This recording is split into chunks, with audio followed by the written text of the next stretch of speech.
welcome to Help the Helpers on this Memorial Day. And with a minimum, but a little bit of technological difficulty, here we are, and ready to have part two of Gisela and Charles's presentation about the world we want to live in and how we get there. So here we go. Thanks so much. I'm really happy to have Gisela here. It's so nice. Me too. Gisela keeps me honest, so that's nice to have her here. Thank you, Charles. And she adds a whole dimension. It's interesting. We've had sort of similar paths in terms of how we have become interested in focusing and in sort of a social change, including interest in the Frankfurt School, me more with Fromm, and Gisela more with Adorno. I think is that a reasonable way of putting it? Yes, but you are more into Fromm than I am into Adorno. Oh, okay. But we're both inspired by Marxist humanism. Marxist humanism, I want to distinguish that from so-called communism, which is not anything we have any affinity toward at all. Right. What we're attracted to is the humanist vision and philosophy and practice of Marx, not the Stalinist, or what we would call a perversion. Charles, could you define, could both of you define humanism just so that we, Okay. terms so elusive? Okay. Do you want to give a try? I can go, but you want to give a try, Gisela? I can try. It's difficult to define things, right? And what I say is always general, and we have to fill it with meaning.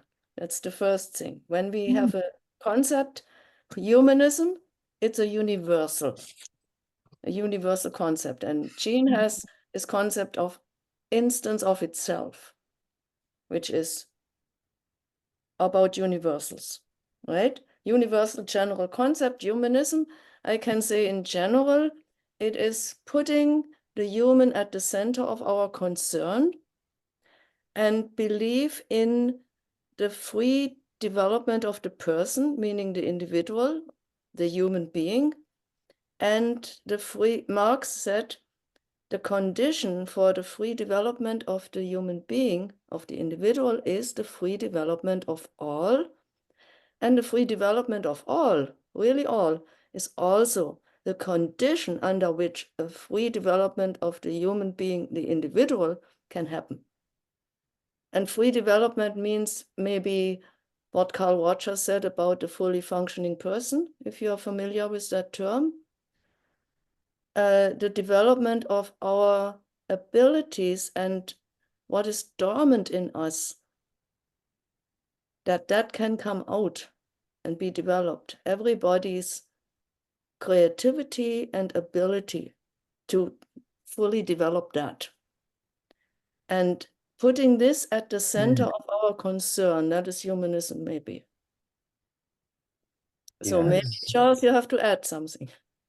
Yes, essentially I agree, although I think in the one place where Marx talks about the principle that would govern the new society, he says that actually the free development of each person is essential for the free development of all. Unless we have the free development of every single individual, something is missing in our full development. So the we requires the each one of us. Without that, we don't really have a full we. That's more our language than Marx's, but that's the essential concept.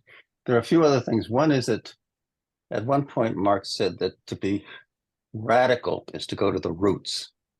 And for the root for man is man, him, herself. So it's really that we are ourselves, our development as an end in itself is at the center of our thinking. And not, human being is not a means or for something else like accumulating capital or profit. The human being and the development of the human being is at the center. Is that an adequate definition for you? Sure. Yeah, it's a good place to, not a bad place to start.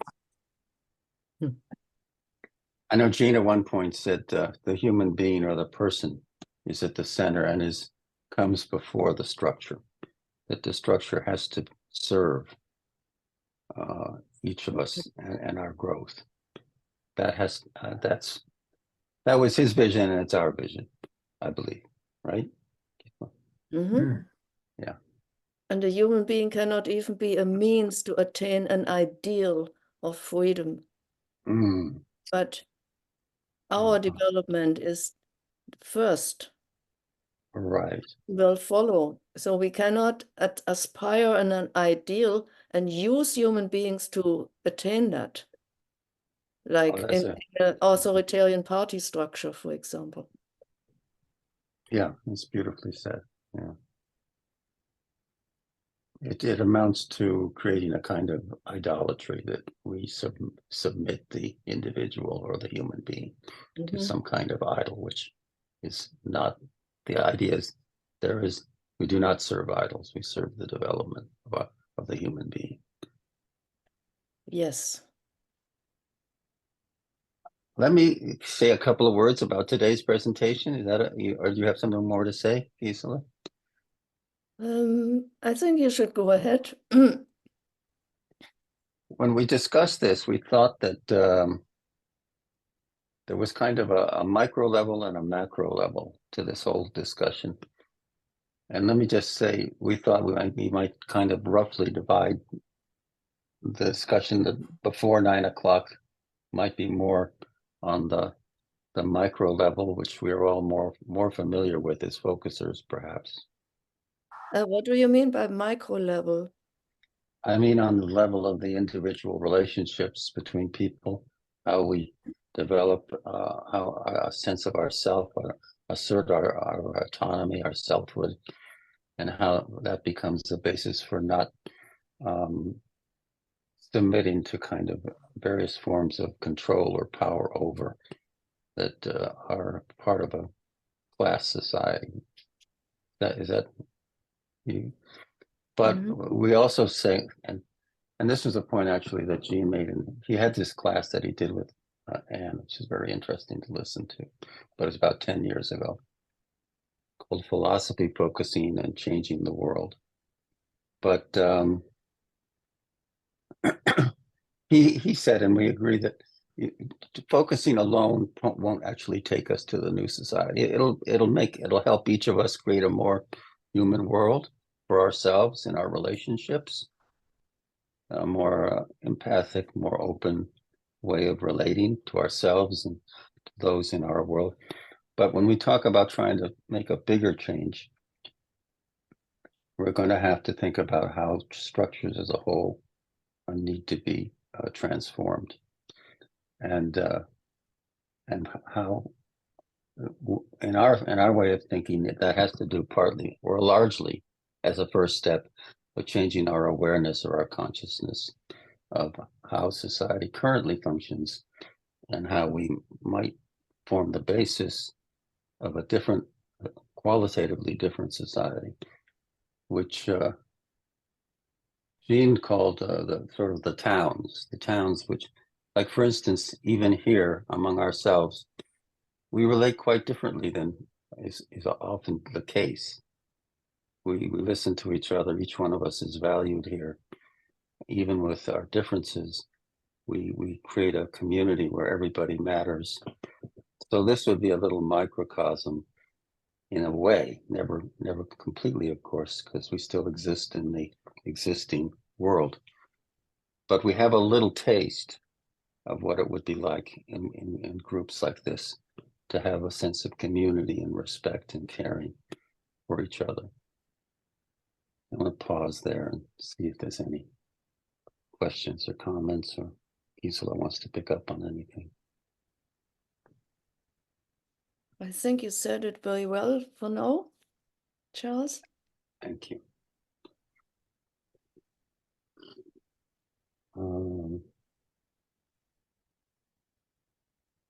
Anyone? If we don't have any questions, I'll plunge ahead.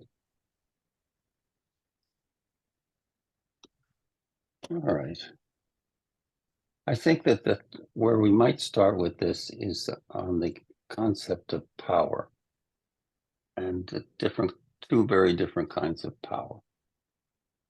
This I got actually more from nonviolent communication. And Gene and I had a number of discussions about it, but essentially there's power that's exercised in a dominating or violent way, where people are in various ways coerced, manipulated. Yeah, that's a fair way of saying it. And that would be a kind of power over or domination. And any class society, any society that reduces people to a means to make a profit or whatever the goal is, or just create a dictatorship where a ruling group is in power over people and suppresses freedom of real democracy. We have more democracy in the political realm than we do in the realm of production in the workplace in our society. Economics is not so much controlled democratically, what we produce, how we produce, but politically we have some degree of democracy still. Now, in contrast to that, we could put community or shared power with, where we collaborate. We have a sense of power that grows from our shared agency, our shared goals and values.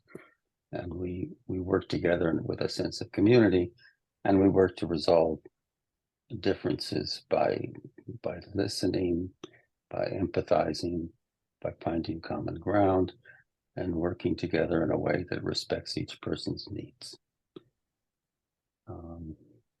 But just laying that out as kind of a simplistic, because of course there are gradations, right? There may be some organizations may be more authoritarian and some more democratic or cooperative, but we'll have those as ideal types, or power over and power with. I'm going to pause again here. That seems like an important concept, and if there are any questions, it's important to or anything you want to elaborate, Lisa, on that. I would like to I just want to give an example. Would you like me Go to ahead, give an Gisela. example? Yeah. I was going to give an example. Oh, you were to offer an example. Oh, beautiful. Okay. Yeah, from our community empowerment, which is a kind of microcosm of how we want an democracy to be. And there are moments when people are threatened. They don't want it to be like this. They want it to be like this. That they'll say, no, it can't be like that. And that would be the person's sort of natural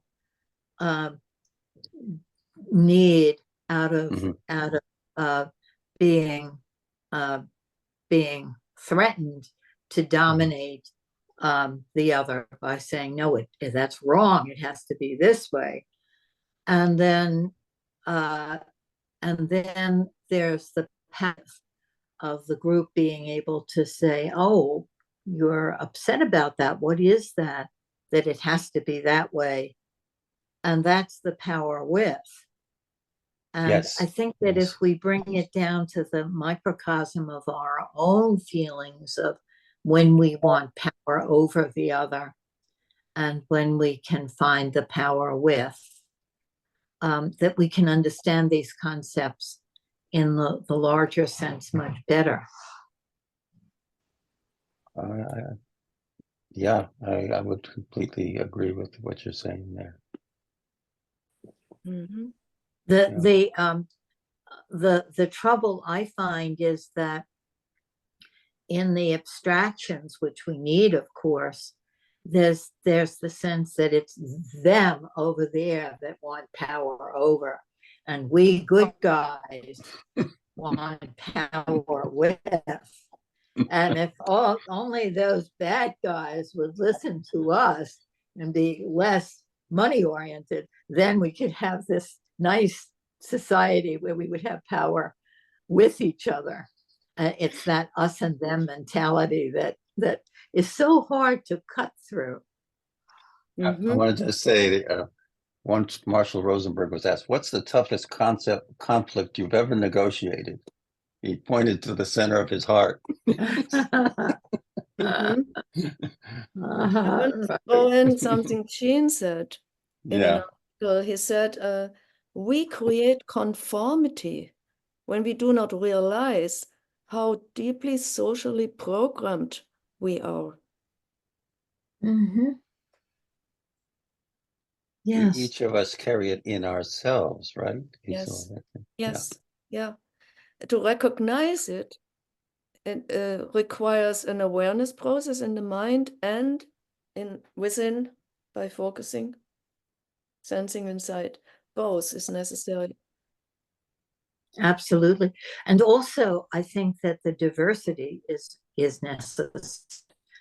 We only know our own programming when someone else is programmed differently. And they say, oh my God, it's not like that. It's like this. And then we get to know our own assumptions. And so I think it's very, very important to be in communication with people who are different in every way, and different, coming from different societies. Mm-hmm. Yes. It's an awareness process because Gene named it unconscious social programming. Right. You need to become aware. Yes. So really important, and I wasn't actually thinking not so much of talking about it, but I think it's essential. And it's something that Lynn, you once mentioned with this kind of amusing statement that we're not responsible for our first reactions because they're kind of semi-automatic, but we are responsible for our second responses because that's when we can take the time to step back and reflect and come from more of a less of a reactive place and more of a responsive, open space where we can take in. And actually, then, what's it, Gene? Gene said, well, there's no truth that any one of us has. You know, it's kind of like we each have maybe a piece of it, and we arrive at a greater awareness through listening.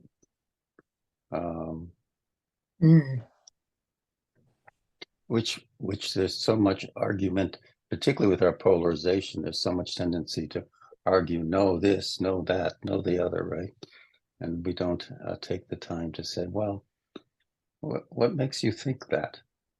You know, how did you get to that idea? And to be interested and curious, to understand where the other person came from, who is coming from. So, let me see. What time? Oh, okay. So I'm thinking that we would go for our discussion here.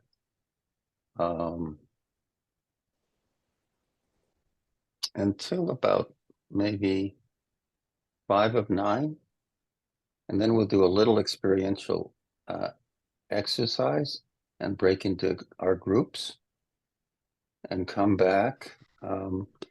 have a bit of a discussion about what, and this is very tentative, and in a sense we're staying open to what kind of changes might be needed to create a society where the individual is respected in the context of a caring community, and what kind of economic changes might be necessary, and so forth. And then we'll break into, there was a request that I reread the poem by Walt Whitman, and Gisela has picked out a beautiful piece, musical piece by Rachmaninoff as a kind of way to top off our discussion, to sort of transport us to that world where developing our human powers is what we're all about. Yeah. Okay. I think I mentioned, I'll go back a little bit to what I started with last Monday, which is that when I participated in the 60s in the free speech movement, where the students fought for their right to organize and to have free expression in Berkeley, after having gone, many of them had gone south to be part of the civil rights movement and had learned all kinds of methods of nonviolent struggle to change society, to counter racial. It wasn't even subtle racism, right? It was literally people who had to use separate drinking fountains, couldn't sit in the same place in a bus. Things have not quite so blatant anymore, but there's still plenty of more subtle kinds of racism that Gisela and David Young have sort of explored with how we can become aware of our programming, how it's inside us. But I became aware of Eric Fromm's work, and he was a democratic socialist, and I joined the Socialist Party.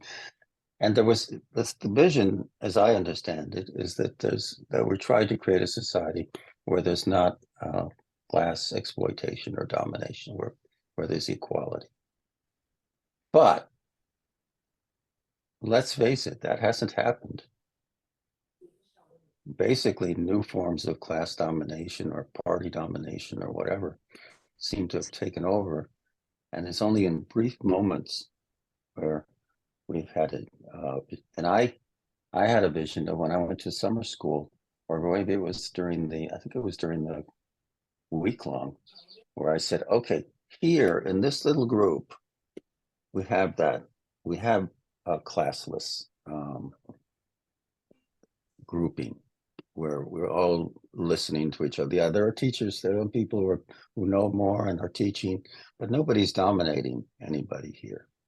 And we come here freely and willingly.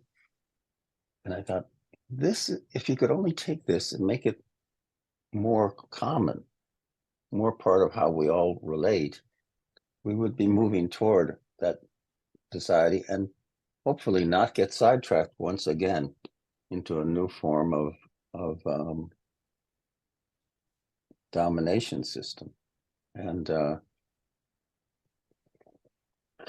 I tried to introduce some of that in my workplace, where I was director of psychology, with some success here and there.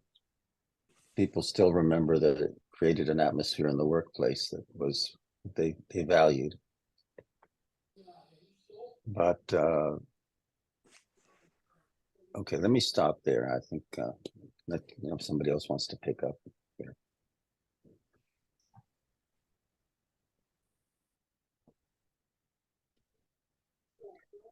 Only to say that my hope was, when I learned about focusing, that here we would have a way of coming back and grounding ourselves in ourselves, have a body sense of the difference between a relationship of power with and power over. I think it feels differently in the body.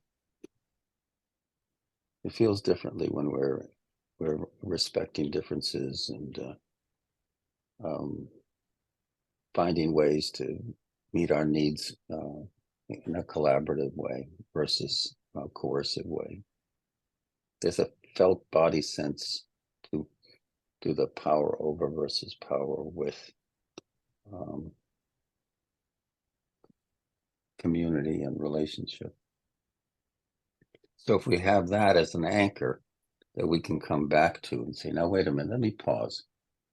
Do I feel that this is a situation where I'm feeling coerced, not allowed to be myself? Or is this one open situation where I can listen with empathy and not feel that I'm being pushed? Okay, I've said my piece. Mm-hmm.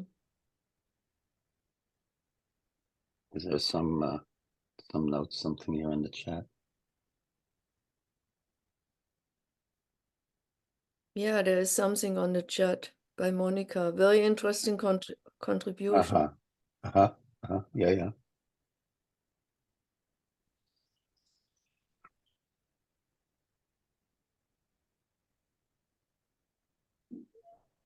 My partner always used to say the big three. He'd talk about the big three: money, sex, and power. Like, I mean, we do have to, share power in regard to creating companies and such that where everybody's voice is heard. But I just really feel like that how children are programmed sexually makes a big impact on all of our lives, like in being introduced to sexuality through pornography and images that have that domination and control built in. I recently asked a group of Gen Zs like what sexual fantasies they could come up with that were I don't know, kind and gentle or, or consensual. And one of the young women said, well, that's no fun. And they literally couldn't come up with anything. We eventually we did, but nevertheless, I've put it out there now. Wow, that's fascinating. That's no fun. I mean, what has this society become? I must admit, I am a bit shocked right now to hear that. Woody Allen said that many, many years ago, and he didn't get a lot of things right, but he sort of got that right in his movie about sex, which is an interviewer asks his character, is sex dirty? And he says, only if you're doing it right.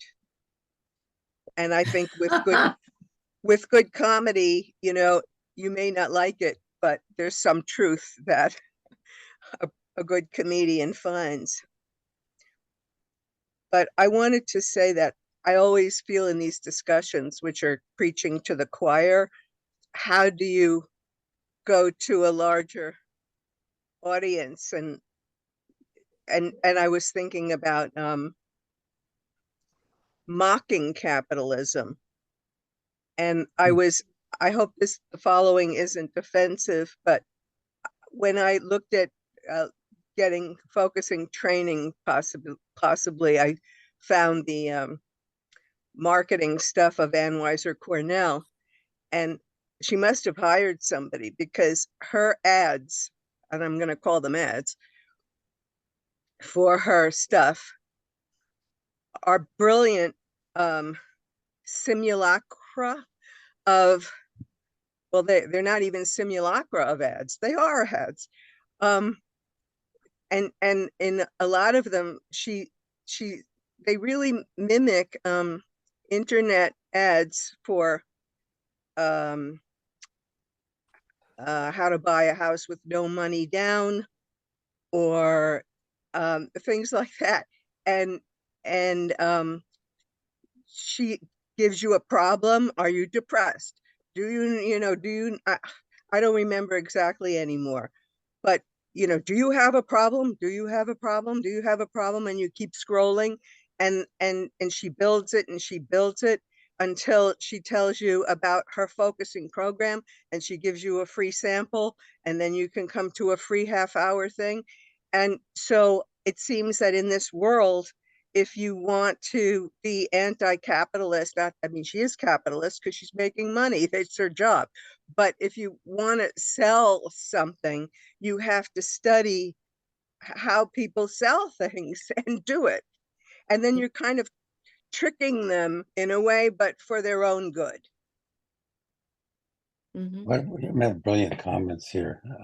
You want to say anything, Gisela? I have a ton of things to say. Yeah, the first thing I have to say, capitalism is not equal to making money necessarily.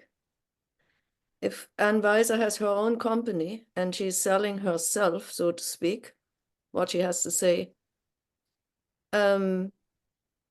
she's not necessarily exploiting somebody. I think she's offering a service, maybe at a too high price, I'm not sure, but she's offering herself. I'm talking about messaging, not the product itself, which Right. often it's not necessarily a correspondence between the product and how you sell the product. But I'm sorry if I'm not quite coherent at this particular time in the morning, but I'm just talking about the preaching to the choir aspect, and how I always think, where are you going to get this messaging across? How are you going to do this to the general public who doesn't even know that this exists? Mm-hmm. Right, and she's good at that. She's one of the best at that, right? Exactly Yeah. my point. Yeah. By She has a mimicking, sales strategy. But there is something that your point. To me, there's a point though that we live in a society where everything becomes a commodity, and you sell it. Mhm. And focusing, you almost have to do that within the context of this society. She's right? developed her way of working and was very conscious of trying to work it in a way where she's not against marketing, but she's trying to market in a way that really respects the needs of the people that she's marketing to. I think she pretty much keeps to that. She's also can be generous in terms of allowing people who can't afford things to give it a discount or whatever. So that I think she tries to be conscious too about what people can afford. But there is something very on target, I think, what you're saying, Liz, about how, and sometimes it's very much even in the simple language. For instance, we talk about wellness. Well, wellness is a noun, and it's something we sell, and some people can think they consume wellness. You go and you take it in. So I prefer the word well-being to wellness, because it refers to the quality of the way we are with ourselves and others.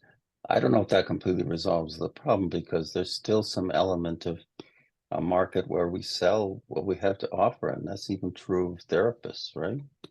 Mm. Or even artists. I mean, it invades the whole society.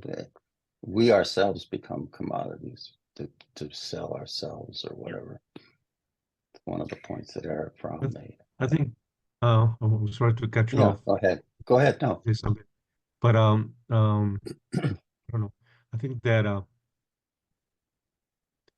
mean, I don't know how to say this, but recently I was in a situation um where this for a school system, this the need for a therapist for a school, and then it was being talked about, not in just commenting that the therapist should reflect the demographic of the population, racially, or ethnically.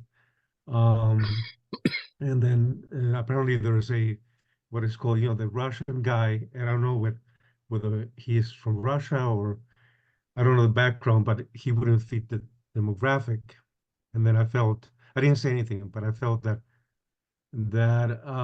there's too much of one demographic, And that for me is dangerous, because whenever you gather just a group of people from one demographic, there's the balance of power is different.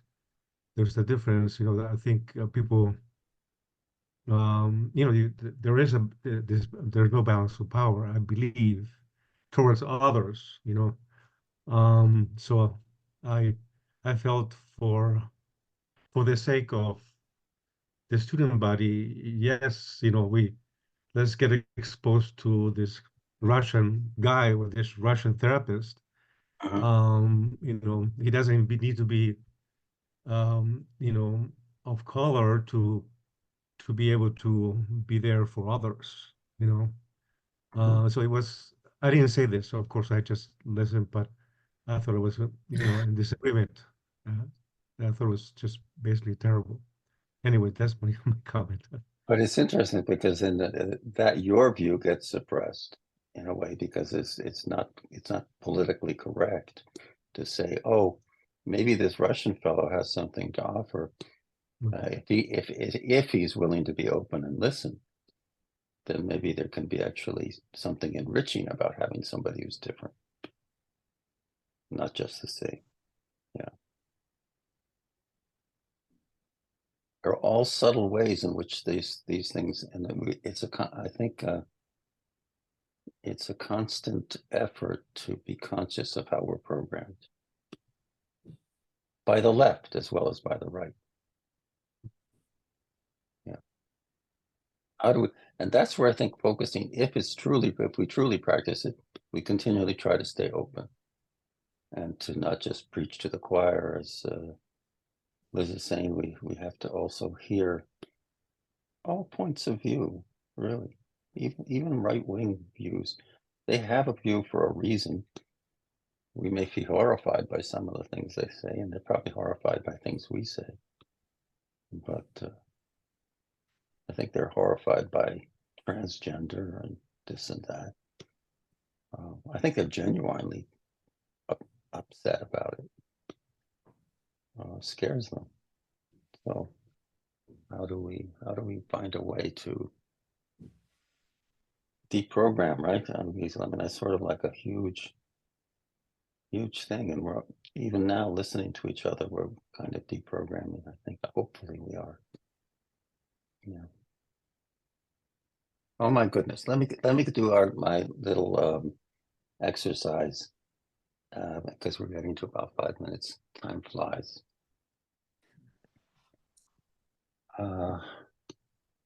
Unless there's somebody who urgently wants to say something before I do this.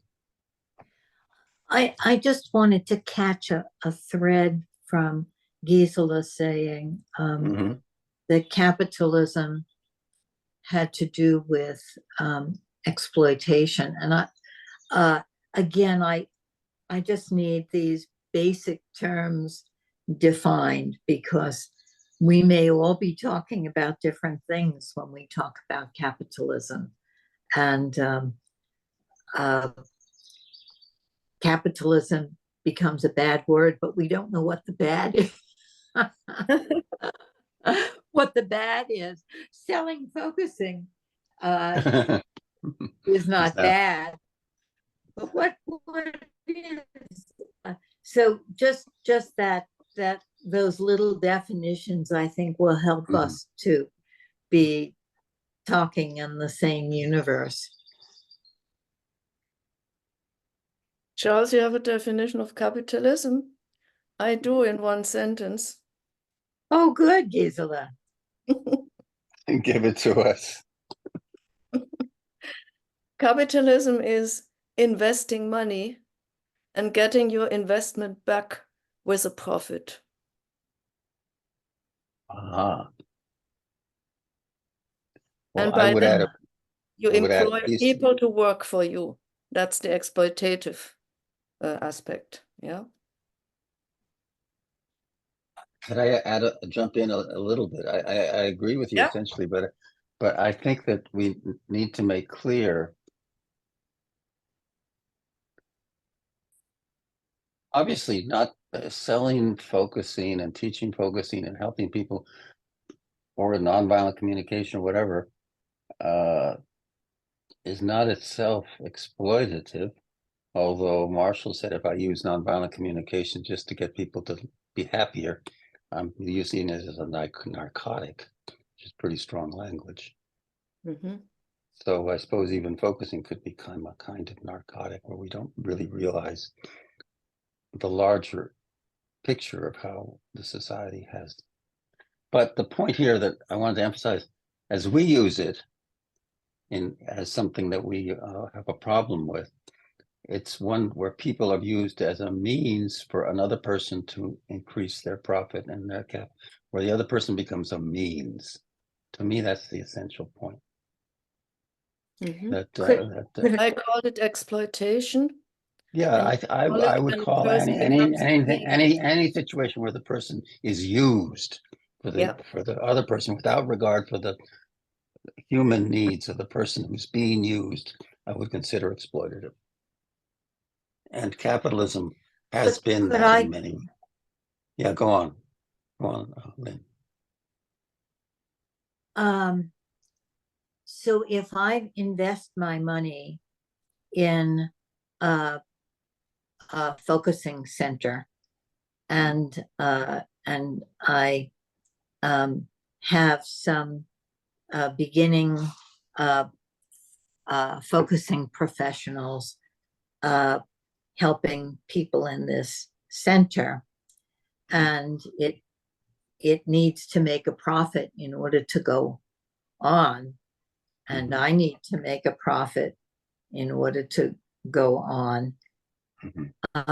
We wouldn't consider that capitalism in the bad sense of the word. It's very.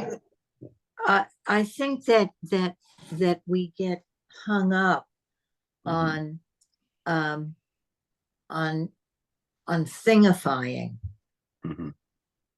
I'm imagining that if I have a focusing center, and there are people working in this focusing center whose need would be to work only a couple of hours at a particular time, and that doesn't work in terms of the needs of the people who are coming. I won't make money that way. Then I'm going to be thinking about them, those workers, as how they fit into the whole, and that we could consider exploitative. But it's a mindset. It's not a thing. I can be exploitative in one moment. I lose track of the people when I'm looking at a bigger thing and want it to work. And then I have to come back to, oh, what about the individuals? So I think it helps me to think of capitalism not as a thing, but as a mindset of commodifying. That's an well, I would like to spend more time with that actually. But I think, for instance, you think about Anne works very hard. She's not. She's developing ideas, programs, products. So it's not like she's just living off somebody else's labor. Well, many people that we think of as major capitalists work very, very hard. True. Although I would not say that all of the wealth they accumulate is a product of their own making. It's a social product. I think that a billionaire, nobody makes AOC said, nobody makes $1 billion. You take $1 billion, because there's no way any one person makes $1 billion. That's just a myth. Okay. We won't get to our. You wanted to say one, but we won't get to our exercise. No, that's okay. No. That's you raised. Look, we need more time. Yeah, to discuss these issues and clarify the complexities of what we mean. Yeah. I want to repeat what Charles said a moment ago. We are living in this world dominated by capitalism. And in that system, everything becomes a commodity. Has to. Because everybody including the one who opens a focusing center, has to survive. And our only means to survive, let's face it, is money. Without money, we cannot buy food. Starve to death, yeah? That's the whole structure we live in and what we would like to change, yeah? As long as we live in that structure, we necessarily have to accommodate ourselves somehow in it. So Yes. money will be involved if we want it or if we don't want it. It will be involved out of necessity because we cannot step out of the system. Right. Hippies had tried to step out, or Diogenes, who lived in a drum outside the city bounds of Athens, they had left society, but by now it's almost impossible. Yeah. Yeah. This is a cannot huge leave subject. society. Yeah, Yeah.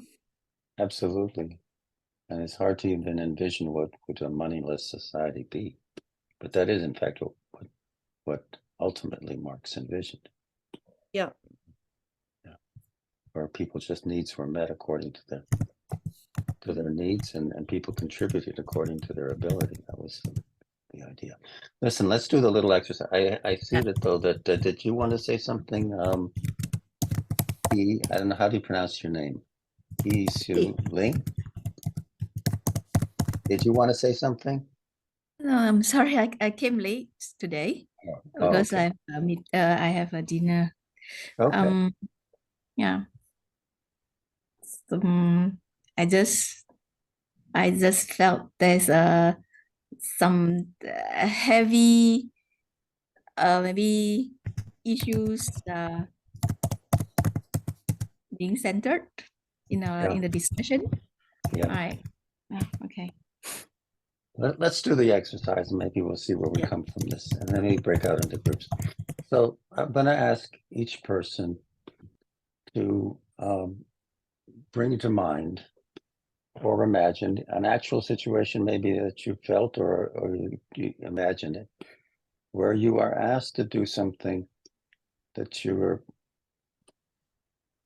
mixed about doing. For instance, it could be something as simple as your supervisor or boss asks you to bring them a cup of coffee. And think about how one might respond, what the gut feeling might be when the boss says, whatever, and would you bring me a cup of coffee? And you're busy working on something, and you might have a sense of, ugh, now I have to get him a cup of coffee. So what I'm suggesting is that if you first notice what it's like when somebody asks you to do something and part of you doesn't want to do.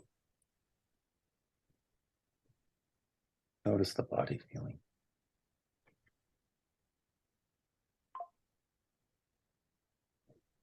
And as you notice the body feeling, you might notice also that what I'm inviting you to do is to pause. I'm asking you to take a moment to notice how it feels in your body.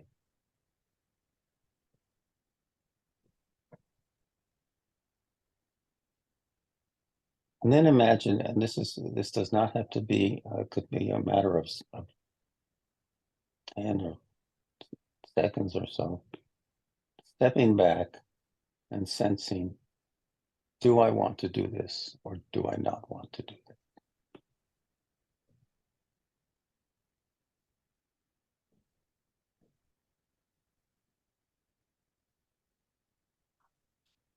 And become aware that you actually have a choice. You could decide after the pause, it's okay, I'll do it. It's not a skin off my back. I'll do it. What the hell?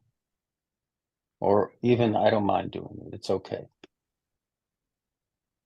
Or you might think of saying, okay, Jim, if that's the supervisor's name, Jim, you know, I'm really in the middle of something right now.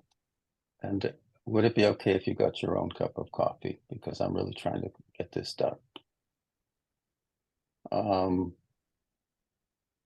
So the point here is getting to the place where you are consciously making a choice. You are not simply submitting, and you're not even rebelling, right? You're not just reacting, no, I won't do it. You're taking the time to sense, how do I really feel about this? How would I like to respond to it? What are my options?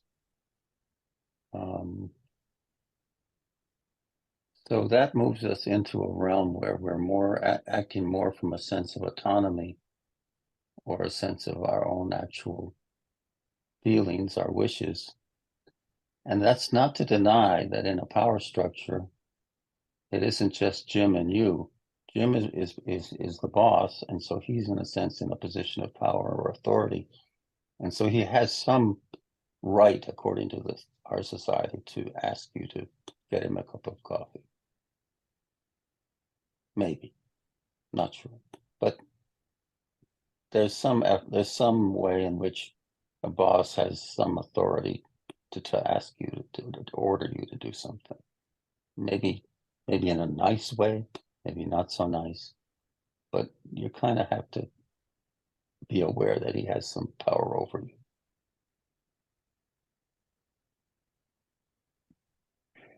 And I'll ask you, how does it feel to take that pause? How does it feel to take that moment where you say, wait a minute, I'm not going to just give in. This is very, Mary Hendricks called it the revolutionary pause, where you say, wait a minute, give me a second to reflect or to sense what I feel.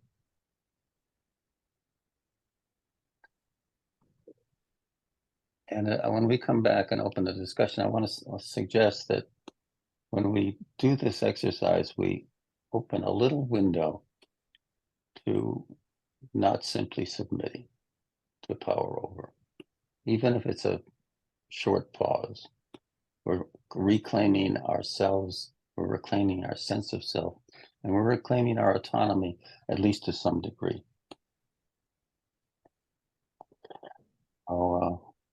I think with that, maybe just bringing it to a close, and maybe we can have a short discussion about what that felt like, and then maybe break into, not very long, a short discussion, and then break into our breakout rooms.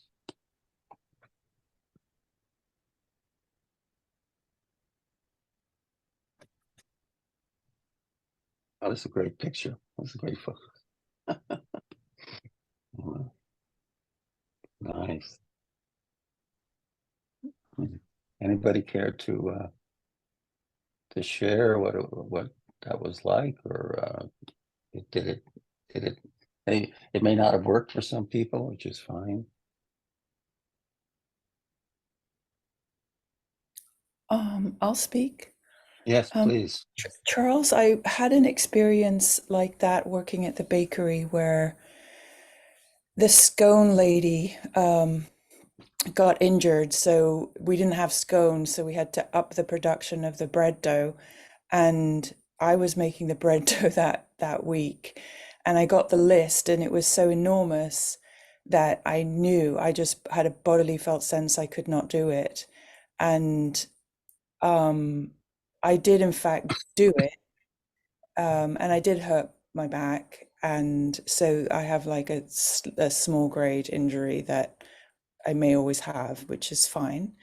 I chose not to say I chose not to say no. So I think what you're suggesting is people saying no in sort of a nice way. But I think I also think that what you're suggesting is we'll lose people jobs, because to say maybe there could have been a negotiation, but the ultimately was like, you just don't do the job. if you're not going to fit into this. And I just wonder if we, just from my personal experience, a better way forward is to collaboratively create businesses where we have a social culture that we've created already, where every voice is heard and we're actually really doing this together, because we know that that togetherness is what's going to help us be more successful financially. Because when it all falls apart, the collaboration is all the only thing that will work. That's what I have to say about that. Yeah, that's a reality in our society, that even if you say no politely, you could lose your job. I mean, that's part of the reality of the structure that we would. And you're suggesting, and to some extent, it can be done. Cooperatives have been formed, and some of them managed to survive financially. So Well, I think we have to do it, and of course we can do it. It's just creating the structures of right speech.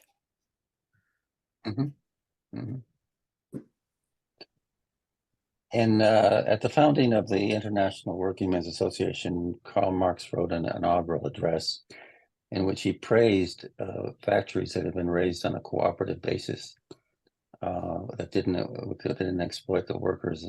And he said, these are great examples because they show an actual practice how industry can be done without exploiting people. So he thought they were transformative beyond their own stuff because they were an example of what could be done. So maybe those kind of those structures can inspire others to create similar kinds of companies. And so I don't know if that is a substitute for needing to transform the whole society, because it's gigantic. I don't know. That I think is more, we can discuss that afterwards.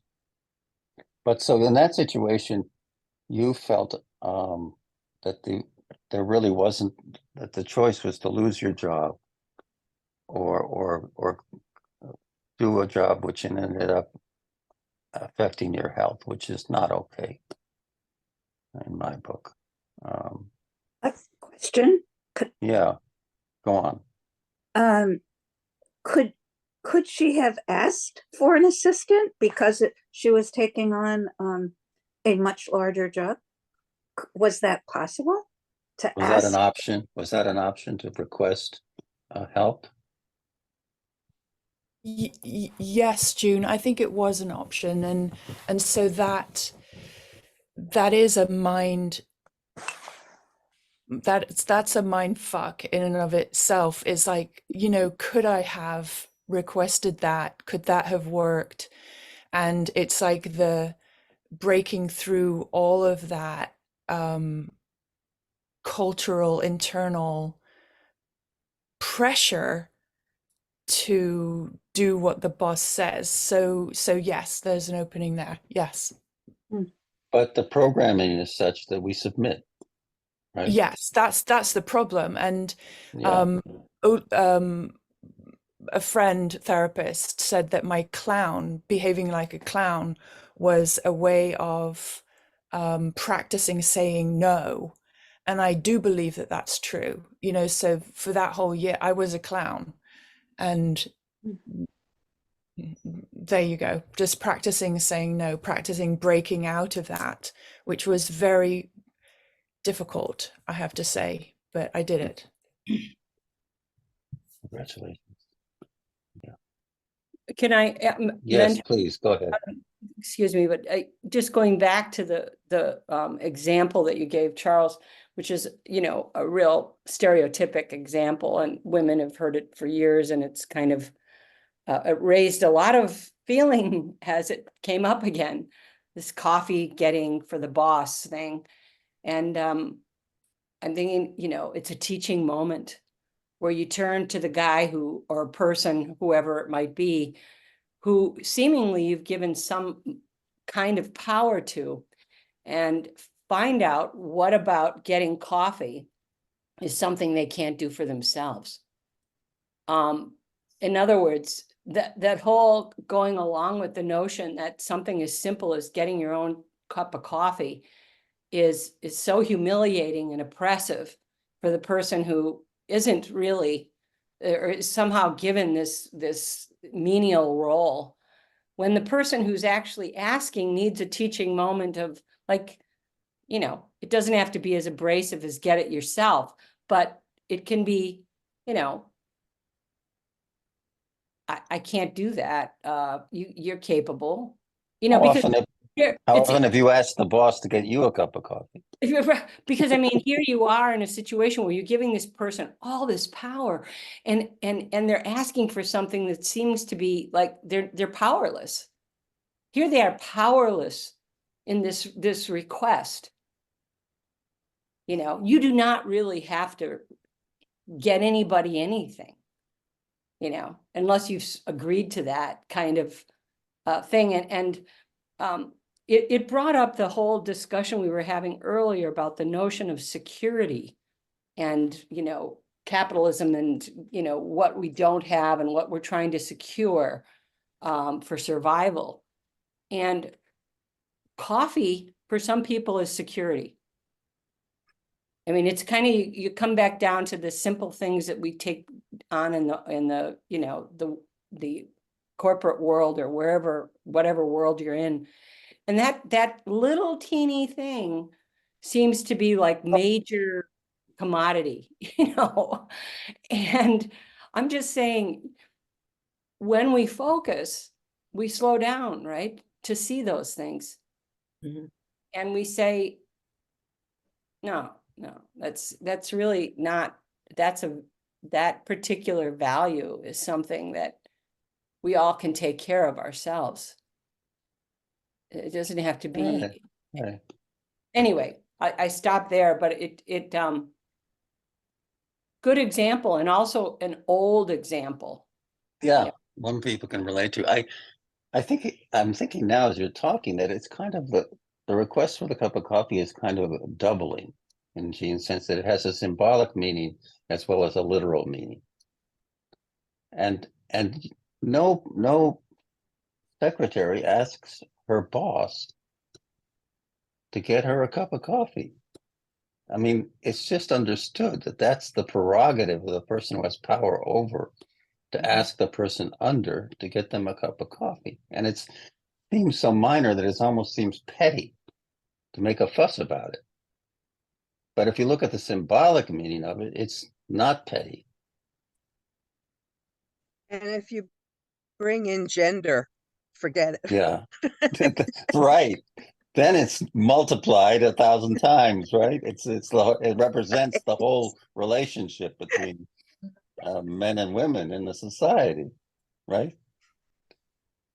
I want to also give, and then we break out into our groups if it's okay. Alpha has a hand up yeah, here. that's why I want to call on Alpha. Yes.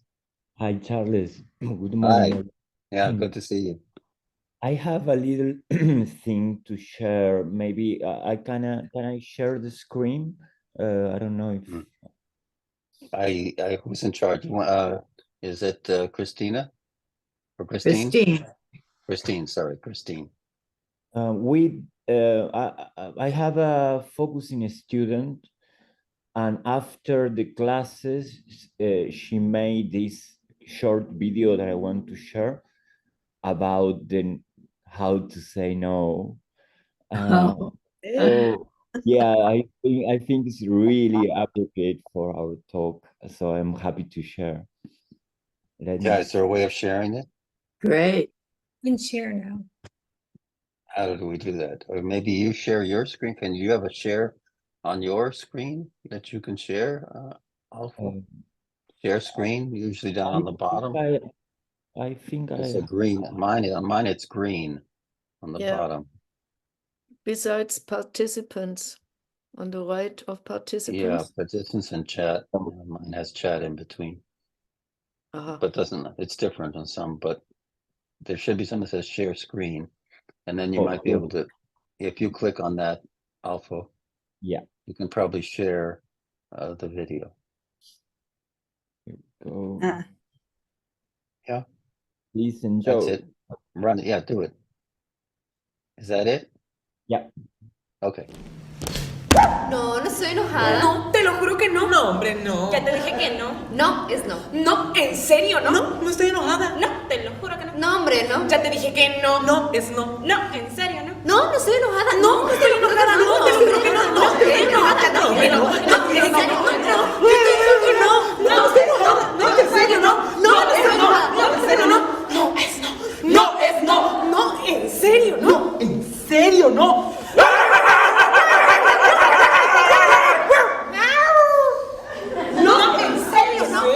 Mi amor. Tranquila, Tranquila, gorda. ¿Por qué te pones así? Tranqui, bebé. ¿En serio? No, no estoy gorda. No, te lo juro. ¿Por qué te pones así? Ya te dije, mi amor. Tranqui, bebé. No, hombre, no. Ya te dije que no estoy gorda. Enojada. No. Amor, eso no. Se te va a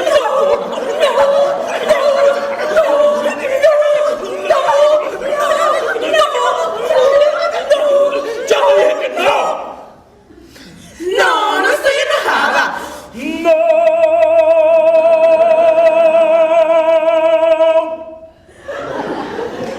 Gorda.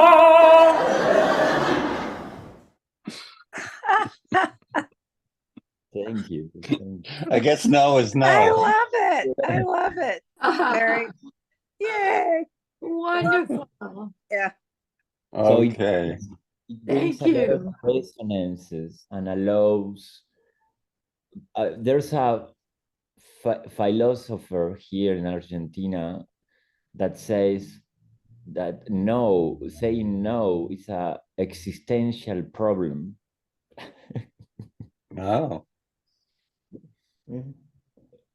But I do think the joy and the other body's possibility gives a space, inner space, to find a response and another reaction.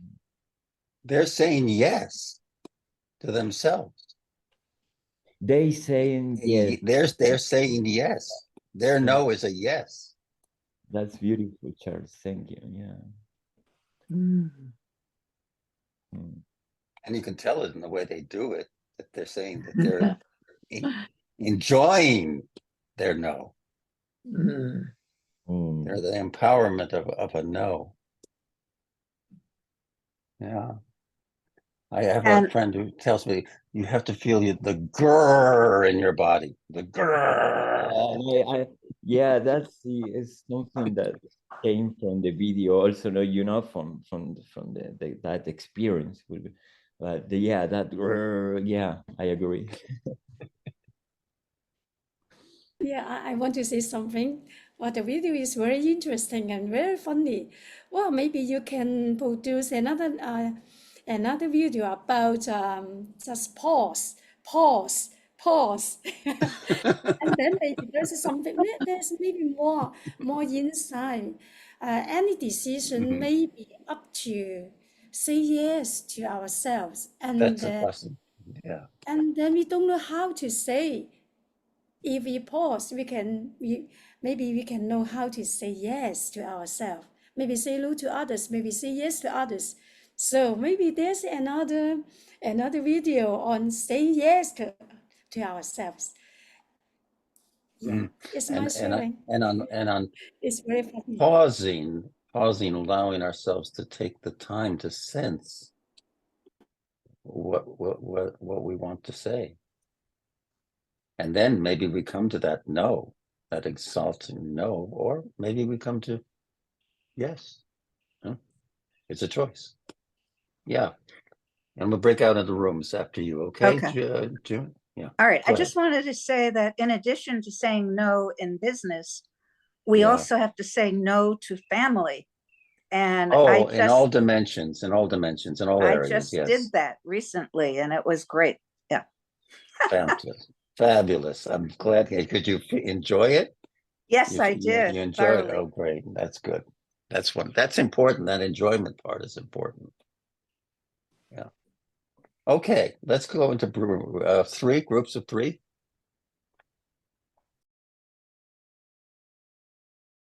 Welcome back, everybody. Hello. Hi. Talking about coffee, I think I need a cup. Yeah, I do too, but wait 5 minutes. My you put it husband over brings here, me, so- my husband Bring me brings me a back one, thermos too. every morning. Oh, that was, see, that's an act of love, right? A big act of love, right? Coffee. Well, shall we get right into it? I don't know. Maybe I was thinking maybe we forego the poem, which is a bit long, and just go into the music and have a little more time for people to share. Yeah, I read the poem last week. I don't think I need to read it again. yeah, maybe just a couple of comments and then the music. Yeah, I think that would be nice. And Gisela, you probably can do it through your share, just the way Alfo did. And then play the YouTube. That might be the simplest. Do you know how to do that? Well, I hope so. I have never done this, and I don't know if it works. Okay, it's easy enough. You press share screen, and then it'll come up. That video will come up on your screen, and then you just play it, and it should play for everybody.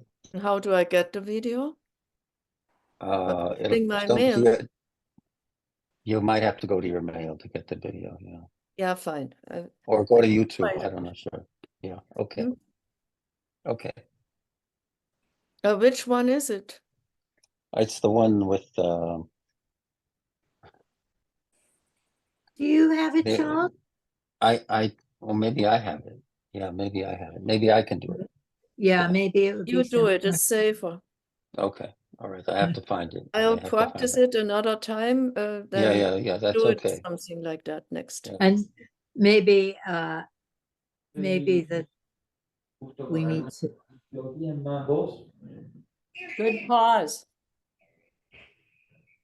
I'm fine trying to find it. I don't know if it Good takes too long. practice of no, I can't do it. Very nice. Okay. Good job. You sent it as an email, right, Gisela?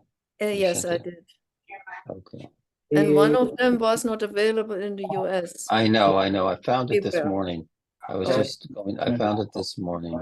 I think maybe that we should send people the Rachmaninoff. Okay, and we'll just send have it to a them. couple of comments before we Close. go. Okay, let's do that. And Let's do that. the planning committee will meet for a couple of minutes at 10 o'clock. Okay. Yeah. What's the significance of Rachmaninoff for this discussion of capitalism and rebellion against your boss? You want to give the answer to that? I can give my answer, but you want to give the answer, Gisela? Well, the piece of music is one of exuberant joy or anticipation to me. It's something uplifting. Oh. It is Rachmaninoff Variations on a Theme by Paganini, variation number 18. And it's for piano and orchestra. Like a piano part. Yeah. And it's 3 minutes long, the variation 18. Oh, the one I had was 1.5. Okay.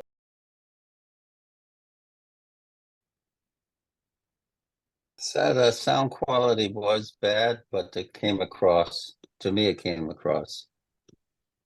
Yeah, I put something in the chat and said we should listen to it again directly on YouTube. Yeah, you have the link. Everybody can listen to it We sent the directly. link to all of you. Yeah. And It's everybody a can pity listen to it. because it doesn't It's do a justice. beautiful piece. It's an absolutely beautiful piece. Yes. Okay, everyone. Go forth. Be well. Thank you. Let's do what we can to make this a more human and better world. As I think we have some of the tools to do it. Thank you. Bye for now. Thank you.